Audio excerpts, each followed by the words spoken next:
الرحمن الرحيم إن الله وملائكته يصلون على النبي يا أيها الذين آمنوا صلوا عليه وسلموا تسليما اللهم صل على محمد وآل محمد الله أكبر الله أكبر الله أكبر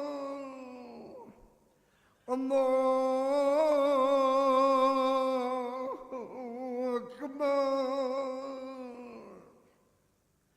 أشهد أن لا إله إلا الله أشهد أن لا إله إلا الله أشهد أن محمدًا رسول الله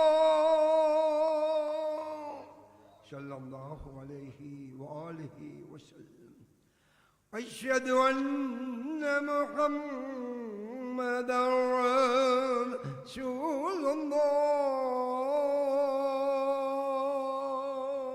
الله صلى الله عليه وآله وسلم أشهد أن مولانا أمير المؤمنين وإمام المتقين علي ولي الله صلوات الله وسلامه عليك أشهد أن عليا حجة الله صلوات الله وسلامه عليه حي على الصلاة حي على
اللهم صل على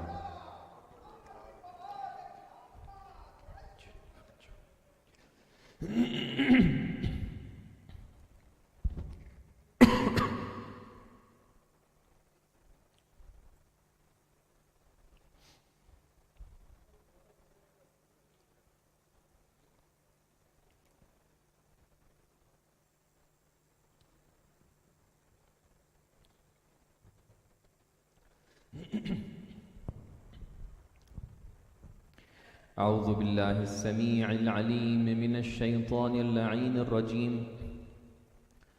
بسم الله الرحمن الرحيم. الحمد لله رب العالمين غير مقنوط من رحمته ولا مأيوس من مغفرته ولا مستنكف عن عبادته. فطر الخلائق بقدرته ونشر الرياح برحمته. الصلاة والسلام والتحية والإكرام على أول مصدوره وخاتم أنبيائه الذي سمي في السماء بأحمد وفي الأرضين بأبي القاسم المصطفى محمد.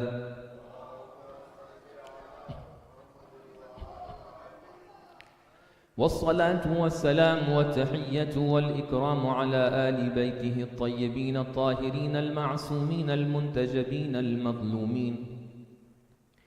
ولعنة الدائمة الأبدية الباقية على أعدائهم ومنكري فضائلهم وغاصبي حقوقهم أجمعين. عباد الله، أوصيكم ونفسي بتقوى الله. أما بعد، فقد قال رسول الله صلى الله عليه وآله وسلم: اللهم صل على محمد لا يكمل عبد الإيمان بالله حتى يكون فيه 5 خصال: التوكل على الله، والتفويض إلى الله، والتسليم لأمر الله. صلوا على محمد وآل محمد.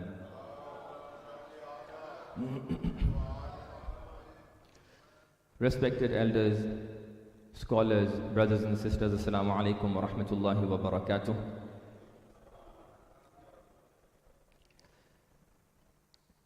In the first stage of my khutbah today, I invite you and myself as well to be mindful of Allah subhanahu wa ta'ala, to have taqwa of Allah subhanahu wa ta'ala, to consider Him as the mighty in this world, and consider the teachings of Quran and Ahlul Bayt alayhimus salatu wassalam in your life. Continuing the discussion that we had in last Jum'ah, it was about becoming a servant of Allah subhanahu wa ta'ala. As you may know, that this is the base of our religion. In our religion, the highest position that we have is for the position that is for Rasulullah sallallahu alayhi wa alihi wa sallam.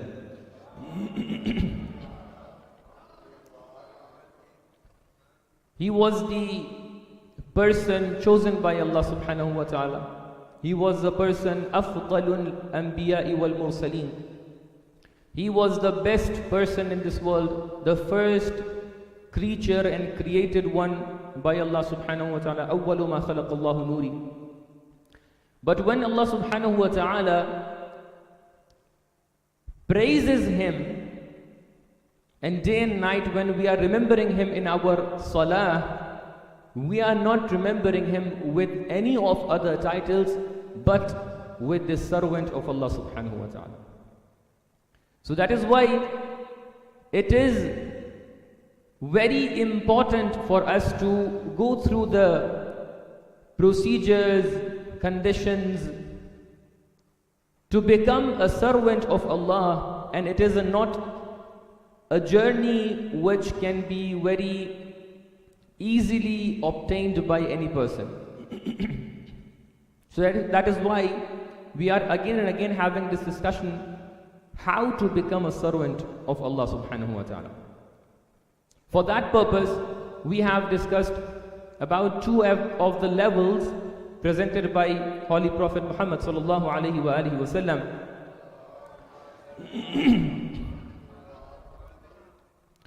Where we were talking about the level of tawakkul. That was the first level of becoming the servant of Allah subhanahu wa ta'ala.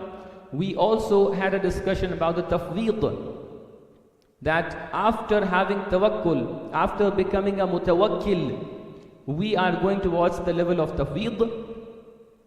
But when we are having tawakkul and when we are having tafweed, we are considering ourselves over there. We are deeming ourselves as one of the parties of the matter. We are saying, okay, I can define, I may know what is good and what is bad for me. I may define what is my path. And then I am asking Allah subhanahu wa ta'ala to give me tawfiq to go towards the destination that I am defining. But the moment when I am going forward from this level to reach to a point where I am not defining anything for myself, where I am not saying this is good and this is bad for me, that is the moment when we are entering into the other level of becoming a servant of Allah, becoming the abd of Allah, which is called the level of taslim. In the level of taslim, though the element of our own struggle, our own strivings, our own efforts are there, as we had a discussion in the last Jum'ah. So we are not saying that we are only asking Allah subhanahu wa ta'ala to give us tawfiq and not doing anything by ourselves. No, our efforts are there always. But the moment we are realizing that maybe I could understand a number of things, but whatever Allah subhanahu wa ta'ala has destined for me, that is the thing that I have to be content to. That is the way I have to go forward on. And this is the level of taslim, which we can translate as submission as well. So the level of submission is to submit to whatever Allah subhanahu wa ta'ala commands, to refrain from whatever Allah subhanahu wa ta'ala prohibits, to be on the path whatever Allah subhanahu wa ta'ala is deciding for you to be on. So this is the level of submission, which is taslim. Very quickly, one question can be raised over here. Maulana, when we are doing submission and also doing dua, so what do you do in dua? You would say, this is my status quo, I am facing these problems, I am having these issues, so can I change my situations? That is what you are doing in your du'as, yes? You are asking Allah subhanahu wa ta'ala to change your situations, to better the situation. So if you are saying that we have to have submission, you have to be submitting to whatever Allah subhanahu wa ta'ala has destined for you, so why you are doing dua? Why you are asking Allah subhanahu wa ta'ala? Is it that these two realities are in contradiction with each other? The answer is no. Because if being in the position of submission, taslim, was in contradiction with the teachings of Allah, was in contradiction with dua, this would never happen for the prophets of Allah subhanahu wa ta'ala. Whereas we can see in the Quran that in many cases the prophets of Allah subhanahu wa ta'ala, they have asked, they did dua. رَبَّنَا وَجْعَلْنَا مُسْلِمَيْنِ لَكَ رَبِّ شُرَحْ لِي صَدْرِي وَيَسِّرْ لِي أَمْرِي رَبِّ this, رَبِّ that. So those prophets were asking, those prophets were doing dua. What does it mean to do dua? Dua means they were asking for a change. So does it mean they were not having any submission? Does it mean they were not having the maqam taslim? No, this does not mean that. Because in the same Quran, Allah attributes Hazrat Ibrahim as one of the Muslims, the person who is having the submission. So we have to take this conclusion over here, that when we are doing dua, this is not in contradiction with the submission. So basically, what happens is, we can have two situations. We can have the situation where we are asking something from Allah subhanahu wa ta'ala, and if we are not getting that result, if we are not getting that thing, we would start complaining. That, oh Allah, I have asked this, that, and still I'm waiting, there is nothing happening in my life. I have asked you this thing, ask you the job, ask you the betterment in my life, ask you the newer version of the car, newer version of the mobile, iPhone 15 Plus, etc. But what's happening? No iPhone 15. So over here, if you start complaining about why I'm not getting the new version of my phone, why I'm not getting a new version of my car, this would be against the maqam taslim. But if you see, when the prophets were asking something, when they were doing dua, the moment Allah would say to them, let's say the example of the son of Hazrat Nuh, innahu laysa min ahlik. Your son is not one of your family members. Then there is only one submission, maqam taslim. If you say so, I'm completely submitted to it. So this is something which we are looking for. We are doing dua, we are asking for change, but we are not complaining. And even this complaint includes the complaining in our own heart and mind. It's not only on your tongue that you share your feedbacks and viewpoints with the people. People are not important. You are important.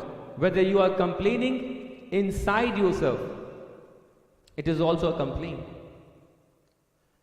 And even when we are reaching to the fourth level, inshallah, there we'll be discussing that sometimes there is no complaint, but there is a resistance. At that point, we will discuss about the maqam rida. So over here, the question was, is it like doing dua is against the submission? The answer is no. How? We explained it. Now another aspect of the matter is, in ahadith we see maqamut taslim is also being translated as maqamul yaqeen and maqamut tasdeeq. Means to have certainty, to be firm in your aqidah, in your belief, is also a maqam taslim. So when we are reaching to this discussion, question till yet, questioning and doing dua to Allah subhanahu wa ta'ala was for betterment of your life. But when we are looking to this aspect of the matter, over here, taslim can be translated as not asking any question in relation to the knowledge as well. So there are a number of people who would perceive and who would assume that even asking questions about the destination, about the wisdom of Allah, about essence of Allah, about the tawheed of Allah, about nubuwwah, about qiyamah, is also against the taslim. A number of people would assume the same. But the answer is, asking questions, this is the quality of our school of thought, that we are completely allowing people to ask questions. So it is not against the maqam taslim to ask questions. Because again, when we are referring to the verses of Quran, we see prophets of Allah used to ask questions about different aspects of this world and universe. Rabbi arini kayfa tuhyil mawta. Oh Allah, show me how would you reincarnate the dead people, this world. So the questions were there, questions were being asked by the prophets of Allah subhanahu wa ta'ala. That means questioning even about the knowledge that you want to get is not against the maqam taslim. but there is a very minor difference when you are asking, is it possible or not, and when you are asking how it is possible. Prophet Ibrahim did not ask about whether you are going to do this or not. He is asking about kayfa, how you are going to do this. So when you are becoming a believer, when you are becoming a servant, you will ask Allah subhanahu wa ta'ala, how you are going to better my life? How would be and where would be the result of my du'as in this world, in the hereafter? How would be my life in the upcoming days and months and years? So it is very much similar to that popular phrase where we say, we trust the next chapter because we trust in the author. So that is the thing that we want to say over here in relation to submission. That we, in order to become a servant of Allah subhanahu wa ta'ala, we have to reach to the level of submission, maqam at-taslim, a taslim where we are not complaining against the wisdoms of Allah subhanahu wa ta'ala. And yet, we are doing the dua, we are asking the questions, but again we are under the level of taslim. Asking Allah subhanahu wa ta'ala to give us tawfiq to reach to maqam taslim in this world and the hereafter. إن أحسن القصص وأبلغ الموعظة وأنفع التذكرة كتاب الله عز وجل بسم الله الرحمن الرحيم والعصر إن الإنسان لفي خسر إلا الذين آمنوا وعملوا الصالحات وتواصوا بالحق وتواصوا بالصبر.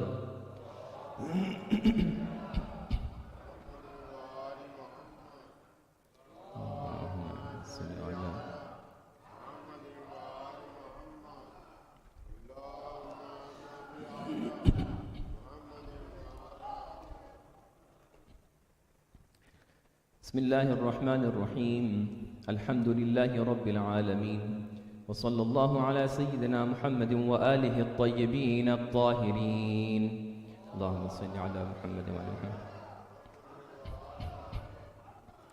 أوصيكم عباد الله ونفسي بتقوى الله.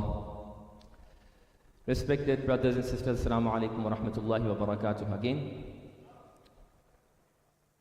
Again, I'm inviting you to be mindful of the teachings of Allah subhanahu wa ta'ala in each and every aspect of your life.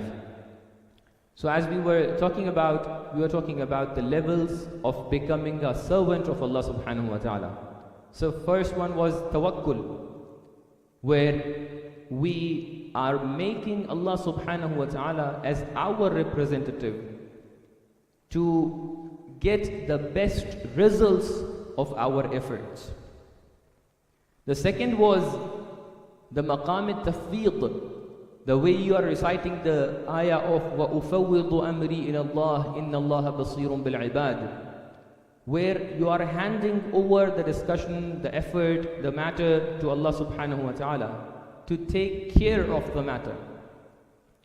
The third one which we discussed today was the maqam at-taslim, the level of submission, where we are not considering ourselves over here as one of the parties of the matter to define and decide what is good and what is bad for us. No, we are giving the authority in the hands of Allah subhanahu wa ta'ala, that we are doing our end of the matter, but we are doing in accordance with whatever you decided for us and whatever you define for us to be good and bad. And yet we are, as I said before, sometimes there is a resistance inside you that okay, I'm agree with whatever Allah has destined for me, whatever Allah has decided for me, but still inside yourself you are having a resistance that it could be better if Allah would give me tawfiq for this matter. It would be better if I would do this. if I would go towards that matter, for example. But when you are omitting the resistance from inside you to whatever decision Allah is making for yourself, to whatever commands Allah is having in your relation, that is the point you are reaching to the fourth level of becoming a servant, which is maqamur rida. In maqamur rida, you have the satisfaction towards whatever Allah subhanahu wa ta'ala has decided for you, and even you are not resisting inside yourself. So this is the maqamur rida. Maybe some other time we will be going into the discussion of maqamur rida, where we are not even having any resistance. And that is the maqam many of our prophets were on. That they were in a position where they were not even resisting to whatever is happening inside their life. After completing the discussion of the fourth level, of course there is the fifth level, and of course ulama are having difference of opinion regarding the sequence of the levels, whether the maqamur rida is before or the maqamul taslim is before, etc. We are not going into the discussion. Now, since we are in the days of the birthday of the Holy Prophet Muhammad sallallahu alaihi wa alihi wasallam,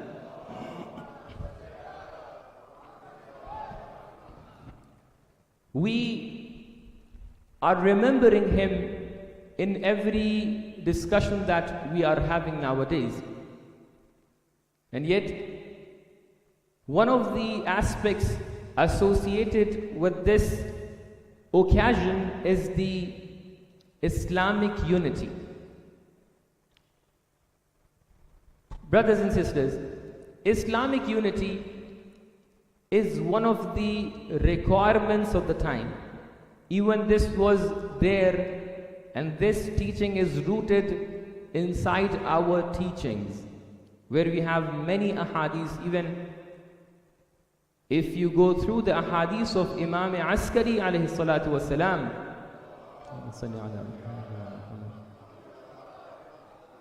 since he was living in a place where there were interactions between different denominations and sects of Islam, he has a number of ahadith where he is explaining how to interact with the followers of other sects.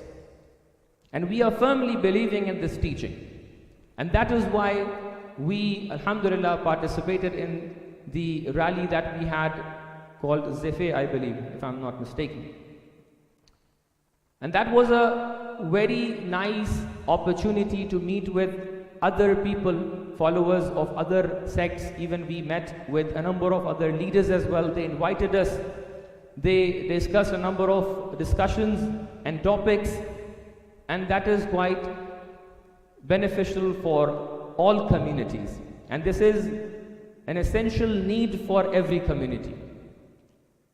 Over here, we are firmly believing in having unity with other sects while preserving our own identity. So this is also one of the most important aspects of the matter, that when we are inviting for the unity purpose, or we are believing in the coexistence and coherence with other sects of Islam or even other religions, like the Quran says, قُلْ يَا أَهْلَ الْكِتَابِ تَعَالَوْا إِلَىٰ كَلِمَةٍ سَوَاءٍ بَيْنَنَا وَبَيْنَكُمْ, that come to a common word.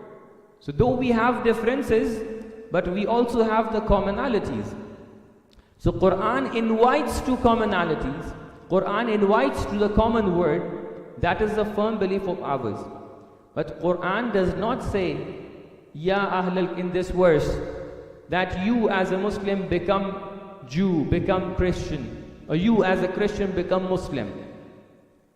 So though the Islamic unity is crucial and vital for us, but still preserving your own identity, your own belief system, your own teachings is also important for us. Insha'Allah ta'ala, Allah subhanahu wa ta'ala gives us tawfiq to preserve our identity while having unity with the followers of other sects and other religions. إن الله وملائكته يصلون على النبي يا أيها الذين آمنوا صلوا عليه وسلموا تسليما.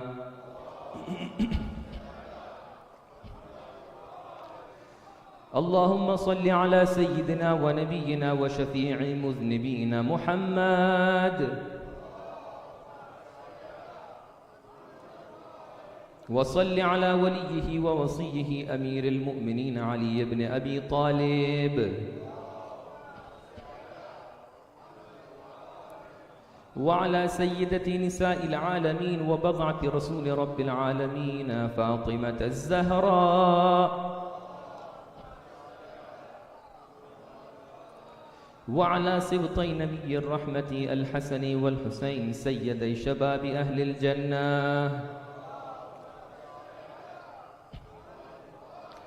وعلى علي بن الحسين ومحمد بن علي وجعفر بن محمد وموسى بن جعفر وعلي بن موسى ومحمد بن علي وعلي بن محمد والحسن بن علي. اللهم صل على محمد وعلى محمد. اللهم صل على الحجة الثاني عشر بقية الله المنتظر مولانا صاحب الزمان. اللهم اغفر للمؤمنين والمؤمنات والمسلمين والمسلمات الأحياء منهم والأموات. تابع اللهم بيننا وبينهم بالخيرات إنك مجيب الدعوات إنك على كل شيء قدير.